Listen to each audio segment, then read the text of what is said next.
What's up everybody in YuGiOh YouTube land? This is Jesse Byrne representing Team FGK, and today I'm going to be showing you guys how to beat Salad.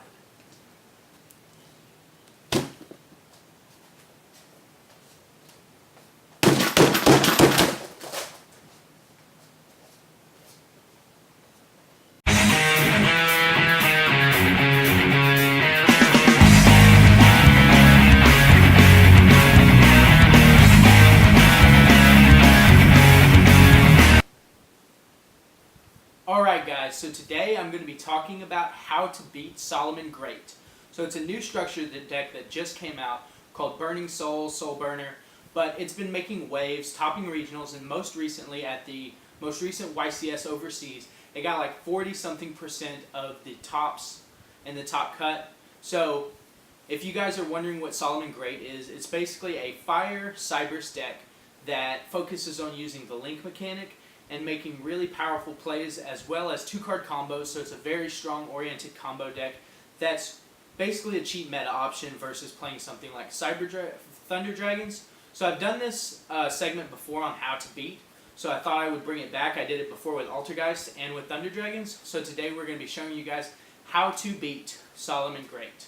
If you guys like this video and want to see more videos like this, if it's helpful to you, please make sure to hit that like, subscribe, also hit the bell for more notifications. So let's get straight into the video.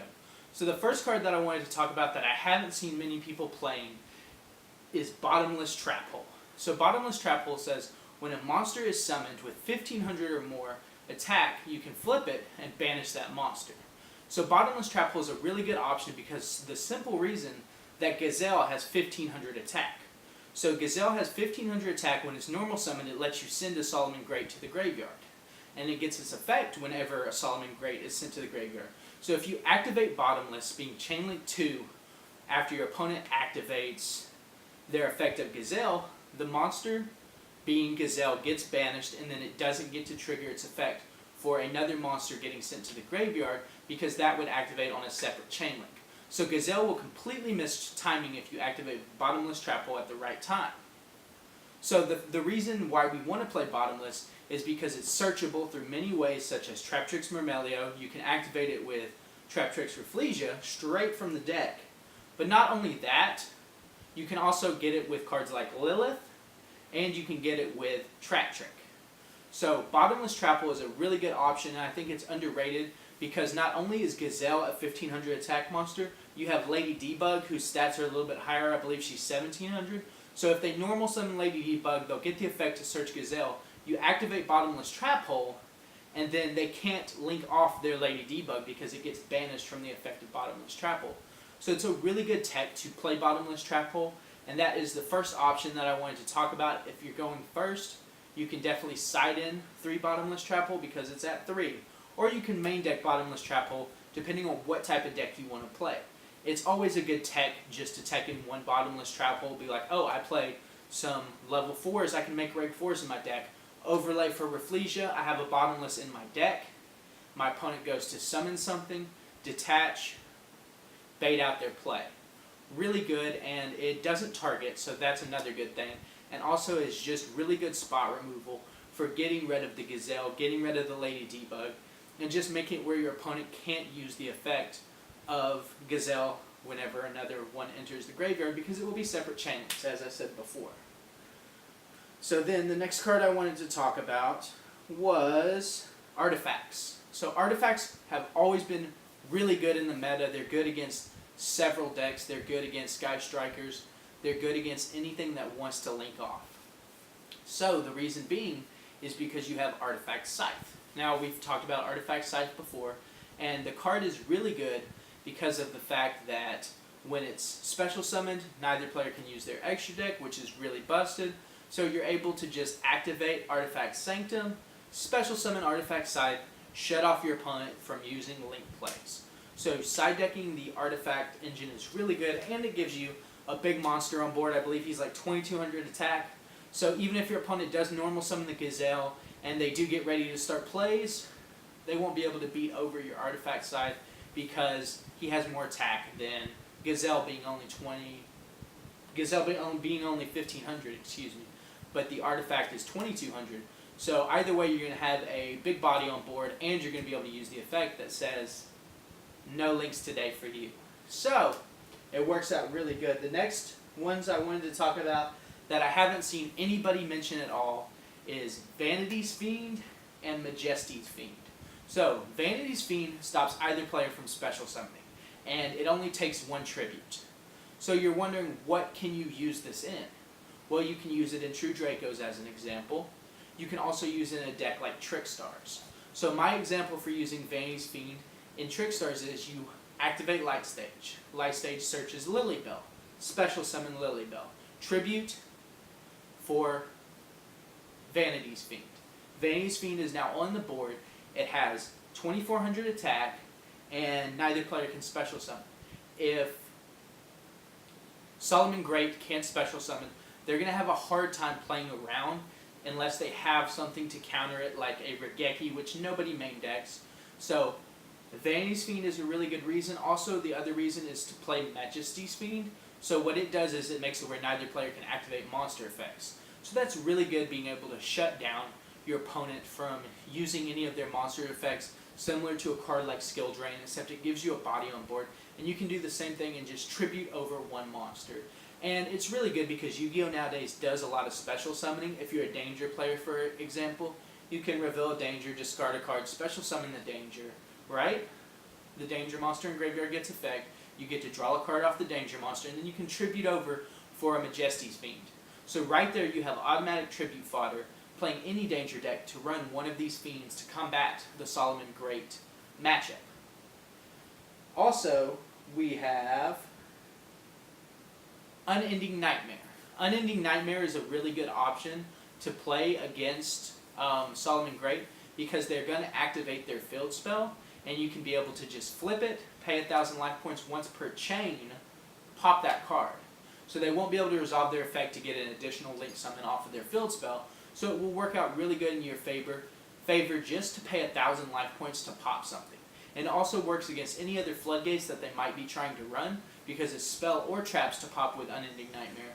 So you'll be able to pop something like Rivalry of the Warlords in case they are playing the more of a budget option and they don't want to play impermanence. You know, there are people out there who can't afford impermanence. So they'll play Rivalry of the Warlords as a substitute or something like that in their Salamgreats deck because they're all Cyber's Fire monsters. And then you can just activate Unending Nightmare. Pop that card, get it out of the way, start playing Yu-Gi-Oh! Again. It's really busted how such a combo deck can just also play Rivalry of the Warlords. So if you want to go ahead and play Unending Nightmare, it's going to be really good. Do you have anything else to add to that? Useless team members. Anyways, next thing I wanted to talk about is hand traps. So Ash Blossom, Jaw and Lockbird, hardly do anything against the matchup. Ash Blossom is good against the matchup because sometimes they'll search with like terraforming, things like that. Sometimes they'll special summon, but rarely ever are you going to just Ash a monster. You know, you can Ash Gazelle and things like that, but Effect Veiler does the job just fine. DD Crow is amazing against the matchup because they have a lot of cards that move from graveyard back onto the field to special summon, and a lot of cards that target a card in the graveyard to add it back to hand. So if you play DD Crow, you can easily snipe a monster out of your opponent's graveyard that will just get rid of that problem.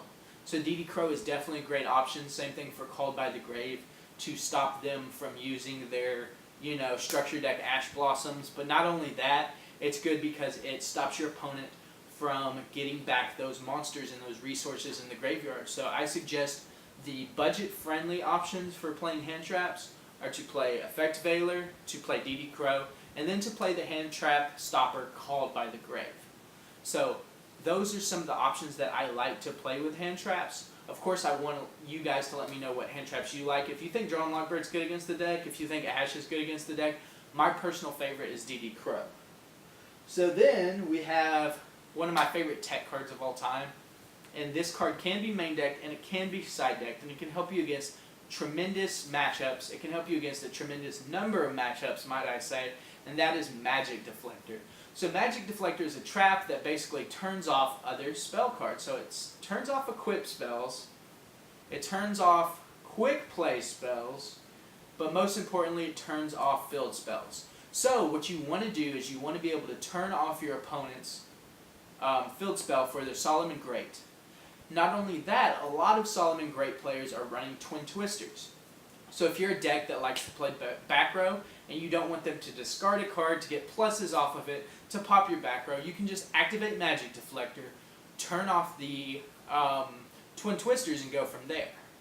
So it's a really good way to stop your opponent from using Twin Twisters, but it's also a really good way for just stopping their field spell, because you don't want them to get that extra link off of the field spell. Because it's really annoying once they start making more plays and more plays, and you want to be able to just stop them dead in their tracks. They activate the field spell, Chain Magic Deflector. There you go, a way to shut down your opponent, and also a way to clear out any potential threat of them hitting you with a Twin Twister to destroy your back row, especially if you're playing a deck like Paleozoics. You don't want them to hit your back row. You want to be able to chain and just stop them. If you're playing Trickstars, you don't want them to just bait out your Reincarnation. You want to be able to flip Magic Deflector and be like, hey, you know, that's not right. Don't Twin Twister me. Don't play your field spell. So that's why I personally really like Magic Deflector as an option. And let's see, I have a couple more options here. So one that's really popular lately that a lot of people have been talking about is NECROVALLEY. So NECROVALLEY is really good, and it's searchable off of Gravekeeper's Commandant, I believe it is. So you can discard Commandant, search out NECROVALLEY. Also searchable through Terraforming. So if you want to tech in a NECROVALLEY in your deck, if you're playing a deck that doesn't really rely on the graveyard like that, doesn't rely on things like that, like if you're playing True Dracos, you don't care about the graveyard, you don't give a fuck. You just want to be able to stun your opponent, floodgate your opponent, activate Terraforming, play NECROVALLEY, right?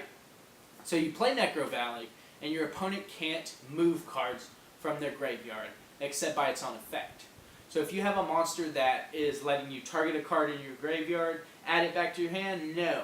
You can't do it because NECROVALLEY says so. And NECROVALLEY is really a popular option that a lot of people have been talking about, but I think it's also a really underrated option, being that there's so many ways to search it, and it's so versatile, and you can play around it in so many ways. About the only thing it doesn't stop is effects like Trick Clown, because he's moving himself. But other than that, it definitely makes it where your opponent can't add cards back from their graveyard. If one monster targets another monster to special summon, it can't. It just can't do it. So it has to be by its own effect. So NECROVALLEY is busted to play against Solomon Great. And then we also have Different Dimension Ground. So whenever Gazelle is on the field and a Solomon Great monster is sent to the graveyard, he gets his effect. So basically what you want to do is whenever they normal summon the Gazelle to dump a Solomon Great from deck to graveyard, you want to activate Different Dimension Ground. And what Different Dimension Ground is the normal trap card that says, for the rest of the turn, any cards that are sent to the graveyard are banished instead. Any monsters, excuse me.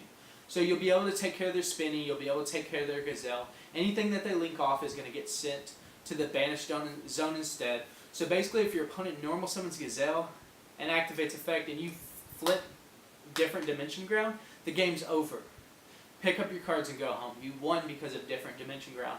And once again, it's a normal trap card, so it's searchable through Lilith, and it's also searchable through Trap Trick, which is really good because that can also let you search out your Artifact Sanctum if you're having trouble with this matchup. Different Dimension Ground is a card that I will preach about because it's basically a macrocosmos that isn't continuous, or a dimensional fissure because it only banishes your opponent's monsters. So why wouldn't you play a searchable dimensional fissure that will only affect your opponent during their turn? Pretty good. So then, there's a couple more cards I wanted to talk about. Actually, one left, which is There Can Only Be One. So There Can Only Be One is probably the most popular thing that is being cited in against Solomon Great, because it's a card that says each player can only control one type of monster, and then they have to send the rest to the graveyard. So basically, it's like Rivalry of the Warlords, and it's also like Gozen Match, except it's only for There Can Only Be One. So meaning that if your opponent is playing Solomon Greats and you flip There Can Only Be One, and they have just a Gazelle, they can't further extend their board by making a fire Cyberse type monster. So they basically have to end their turn with one monster, meaning that you can then, if you're playing different types of monsters, different hybrids, you can finish off them with playing different types. But the thing is that you have to remember, if you're running a deck like True Dracos, Trick Stars, you can easily beat over their Gazelle. So it's very easy to run. There can only be one in a lot of different types of decks, and it's actually like one of the best tech cards. So real quick before I end this video, I wanted to say, if you guys know any cards that you think are good against this matchup that I left out, please let me know in the comments section down below. Also, if you guys want to get yourself a sick custom playmat or any other type of gaming merch, click the link in the description and check out Inked Gaming. Enter the promo code TeamFTK10 to get 10% off your order. Please make sure to like, comment, subscribe, ring that bell for notifications, and check us out on PayPal and Patreon. This was Jesse Byrne representing Team FTK. I hope you guys all enjoyed this video, and I hope it helps you out a lot. Out.